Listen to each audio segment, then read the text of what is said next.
మా బుడ్డిగాడికి వెంట్రుకలు తీయడానికి తిరుత్తనికి వచ్చాము. కొండపైన ఉన్న కళ్యాణకట్ట దగ్గర అయితే బుడ్డిగాడికి వెంట్రుకలు తీయించాము.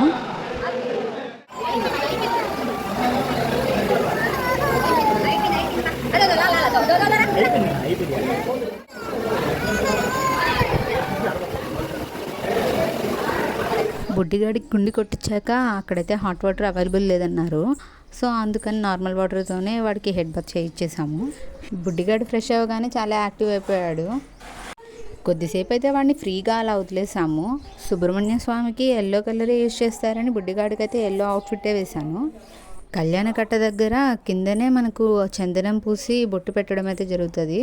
చందనంకి బొట్టుకి వాళ్ళైతే 20 రూపీస్ ఛార్జ్ చేశారు. ఇక అక్కడ నుంచి దర్శనానికి బయలుదేరేలోగా ఎండ అయితే మండిపోయింది. సో ఆ ఎండలోనే చెప్పులు లేకుండా నడిచేసరికి మా కాళ్ళు బొబ్బలు ఎక్కాయి. దానికి తగ్గట్టే ఈరోజు రష్ కూడా చాలా ఎక్కువగా ఉన్నారు. చాలామంది భక్తులు ముఖానికి, నాలుగుకు లేదా శరీరానికి వేలు గుచ్చుకోవడం అనేది స్కంద షష్ఠి రోజు కనిపించే ఒక ముఖ్యమైన ఆచారం అనమాట. సో అటువంటి మొక్కులను అయితే నేను చూడడం ఇదే ఫస్ట్ టైం. అవి చూస్తూ ఇంకా క్యూలో అయితే స్టార్ట్ అయిపోయాము. క్యూ దగ్గరే వాటర్ మిలన్స్ అలానే చాలా ఫ్రూట్స్ కూడా సేల్ చేస్తూ ఉన్నారు. అవి తీసుకొని మేము ముందుకు వెళ్తూ ఉంటే మా బుడ్డిగాడైతే ఖాళీగా ఉన్న ప్లేస్లో అంతా సపరేట్గా వెళ్ళిపోయి ఆడడం స్టార్ట్ చేశాడు. దర్శనం అయితే చాలా బాగా జరిగింది. ఇలా మా తిరుత్తని ప్రయాణం అయితే హ్యాపీగా జరిగింది. తిరుత్తని కోనేరు వ్లాగ్ అయితే డిస్క్రిప్షన్లో ఇచ్చాను. వీడియో నచ్చితే ప్లీజ్ లైక్ చేసి కామెంట్ చేయండి. అలాగే ఛానల్ని సబ్స్క్రైబ్ చేసుకోండి. Thanks for watching.